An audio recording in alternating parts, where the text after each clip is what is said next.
Good afternoon, everybody. My name is Bill Leikam, and some people call me the fox guy because I've been studying the behavior of the gray fox for now going on 11 years. I'm going to use the gray fox as a part of this presentation because I know a lot about the gray fox, but as well, it gives us focus. Some of the things that I have to say using the gray fox as a model applies to other wildlife as well. So you can think on the big scale of things of wildlife as a whole, including, I don't know, grizzly bears, elk, and large animals like that, all the way down to what do we have on a small size of things? Well, the gray fox is small in comparison. And so this is called Corridors and Connections, Sustaining the Health of All Wildlife. We are going to bring in health, but before we get there, we have to show the effects of environments that are unhealthy so that we can make a transition into a healthy wildlife area. But what are corridors anyway? So it says there that it's defined by the state of California as a habitat linkage that joins two or more areas of wildlife habitat, allowing for the movement of wildlife from one area to the other. That's a nice, compact definition for a corridor, but it doesn't tell the whole story. For instance, this road that is right here in the picture can be part of a corridor because it allows safe passage from one area to another. The safety issue here is all the bushes and the trees and the things that are in the background there, so that if anything comes to interfere with the movement of, say, a gray fox along this road here, as it's moving from one area to another, it can dive off on the side before you even know it's there. And as it says down below here, it says a food supply determines a corridor's path, ranging in size from a network of trails along Matadero Creek, where I do my research, to the immense 1,572-mile Yellowstone to Yukon initiative. And I'll be talking more about that later on because it's one of the most incredible undertakings that I have ever seen. So we can go here and we can take a look at different kinds of habitat. So over here on the left-hand side, we have an island. That's where P22 is right now. That mountain lion is caught in Griffith Park, and it can't get out because it's surrounded by freeways. And it was just good luck that P22, the mountain lion, was able to get across 10 lanes of traffic on 101 and make it to Griffith Park. There have been many mountain lions that have tried and not made it across. So one type is there's no connectivity. They are called islands, and inbreeding and overpopulation occurs in such places as that. But if we move over here to another, let's call this region B, okay, we have habitat here, but there's a gap. A little bit of habitat here, another gap, all the way down to here. Now, that's a pinch point. And again, I'll be talking about pinch points in a few minutes. The wildlife is able to get from A to B, but it's difficult. So if we move over here, now this is where we want P22 to live. This is another functional habitats. And if we build in the wildlife overcrossing, as you see here, between this habitat and that habitat, then we expand it considerably. Over here, structural connectivity, there's not much of that left. We humans, through our attempts at what we call development, which I have a problem with, has severed much of the landscape across this country and elsewhere in the world. And so these are the kinds of habitats that we can come across as we move in our understanding of corridors. What if the corridors are functional with pinch points, but there's not enough habitat for all the wildlife? That's the situation we have here in Central California with our work being done between Highway 101 and the San Francisco Bay. Within that structure, along the San Francisco Bay, all the way from San Francisco to El Viso, the amount of habitat in that region is scarce. Here's a look at a little bit of territory. This is the territory where Mama Bold and her mate Gray lived in, raised 5 sets of pups. Some people call them kits. I call them pups because they're canines. And she had those pups here in this, it's a salt bush is what it is, an alkaline salt bush. It's fairly large.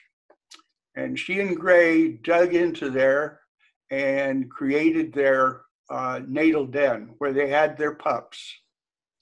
And then in raising their pups, they had this territory. They hunted out here in the marsh. This is a park. So this is no good for any, the foxes won't go into this area at all. They stay in the brushy areas. So that's one example, okay? And these territories are defended most of the time. Gray and Mama were pretty tolerant of trespassers coming through their territory. But over here, which is not too far away, was a whole other group of gray foxes on the north side of Matadero Creek and through here. There was a whole group of single gray foxes. Over in this part here, there was Cute, who was a female, and her mate, Dark, and they governed this whole territory. But there was overpopulation in this part of the region, and that led to some serious problems. By the way, in the previous slide here too, where Mama Bold and Gray were, that too was overpopulated. There wasn't enough room, okay? And there's simply not enough room here. The gray fox needs 1/2 to 3/4 of a square mile of landscape in order for them to adequately feed themselves and feed their young. So why is this a pinch point? Okay, well, the corridor dead ends here. And you have all of this territory here, which is pretty extensive. It's nice, it's good. But going out through here along this road here, that's not safe. It's inadequate habitat there. So the foxes and the raccoons and the possums don't like to travel that road right there. They will sometimes, but it's too exposed. And so we're going to need to add some habitat along this stretch right in through here to eliminate the pinch point. So it's easy for foxes to come from the south here and move into the area, into this nice wooded area. But if they intend to go any further than this, it's going to be difficult. So what they do is they bed down here. We had foxes that were pairs, 3 pairs living in here, and all of their pups at certain times of the year. So that gives you an idea of what a pinch point is. So what are the effects of overpopulation? When I first saw this eye infection, I thought that it was a foxtail, and it had a slight discharge from the eye, and I thought, well, he got some, he maybe damaged his eye somehow, But it got worse, to the point where it blinded him. The last time I saw Gray, he was completely blind by this goop, this ooze, this stuff in his eye. And he was thirsty, and he had to smell his way from the bushes out to where there usually was a little bit of water. I happened to be there that afternoon.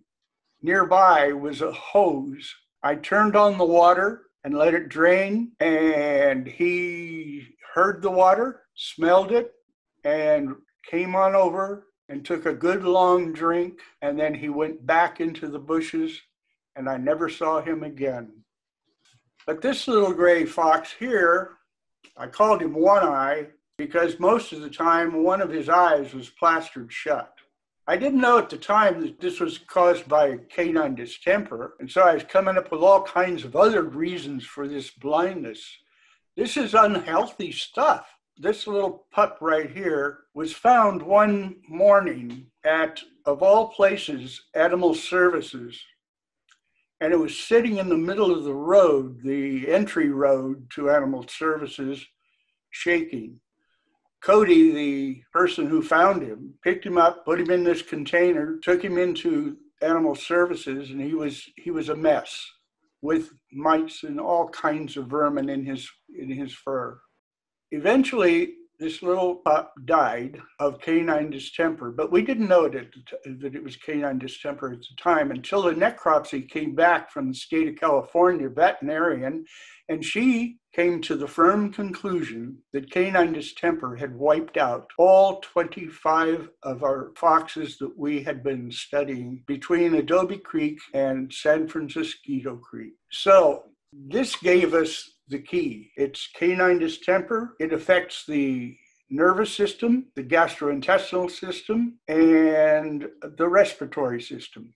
That's a deadly combination. So the consequences are dead gray foxes, dead animals. Canine distemper can affect raccoons, skunks, most of the smaller wildlife that we have roaming around. It will not kill, however, possums. Possums have too low of a temperature for the virus to take hold. The reason why we need viable corridors, linkage, adequate habitat for all wildlife is to eliminate premature death of our wildlife out there in both the urban environment and in the wild. So, corridor and connectivity failure causes overpopulation. That's a pathway for disease. Diseases erupt, can end in a die-out, as it did in our research area. Here, we have 2 local areas where we can build possible wildlife bridges. This is the Diablo Mountain Range. Over here is the Santa Cruz Mountain Range. In order to make the populations on this side and on this side increasingly healthy is to build the wildlife crossing here or here. Both places have been proposed. Now, this is on a local level, but a local level is very, very important. And especially in this area here, this is called Coyote Valley. And Coyote Valley is being piece by piece preserved for wildlife and farming. Now we get to the big picture of things. Transcontinental Wildlife Corridor projects. This wildlife crossing here is in Banff, and I believe that this was the very first wildlife crossing ever built. Well, anywhere in North America, let me put it that way. That passageway there was not functional for almost 5 years. And people were complaining. They were saying, see, it doesn't work. I mean, those animals are not going to cross that little bridge right there. Well, what they had to do, the wildlife had to do, was they had to get used to crossing in there. Once they did, it broke open like a whole dam. And wildlife has been going back and forth across there, connecting these two ranges of mountains for quite some time now. Over here, we have the Wildlands Network, of which we are going to become a part of. But you see the extent of it all? It's going all the way down here into Central America. And I happen to know that the plan is to go into South America and have a contiguous set of corridors that extend all the way down there. Then we're going to be part of the Pacific, and the Eastern is being built right now. The Wildlands Network is part of the Y2Y initiative, and here we are with Yellowstone to Yukon corridor. Now, when you go from this area here all the way down to here, we're talking about 1,572 miles of territory. And all of that has to be linked together to make a contiguous pathway for grizzlies, for elk, for all the big ones, all the wildlife, to travel all the way up into here. The wolves and so forth, they will take this. And that's called the spine of the continent. In 2017, I went to Idaho and spent 4 days with the people who are developing the corridors from Wyoming all the way to the Yukon. Now, here's part of the spine of the continent. I happen to know this place pretty well because every year I go camping here. It's 20 miles back into the wilderness. There's nothing here except wildlife. And a lot of times you don't see them, but they're there. Coming down this valley is one of the main corridors in this part of the world. I have seen grizzlies, I have seen elk, I have seen moose come marching down through here. They cross the creek here, and then they go up this side of the mountain and over the top further on. This is really open landscape, undeveloped, wild, and pristine. This canyon right here comes down, that's the Deep Creek is coming down through there, and that's where the grizzly bears come down. The grizzly bears follow Deep Creek all the way through. They sometimes will branch off and go up over the top of the mountain here, or they'll continue on down to Dog Gun Lake. It's a wonder to be able to spend time there. US Highway 93, Wildlife Crossing, Nevada. Now I'm gonna say something here that's kind of controversial, if you will. States like Nevada, Montana, Idaho, their departments of transportation will fund these crossings. I don't know of anyone in any Caltrans in the state of California that has built even a small wildlife overpass. And I don't understand why. When I ask the question, they all say money. Where's our Caltrans money coming into the scene?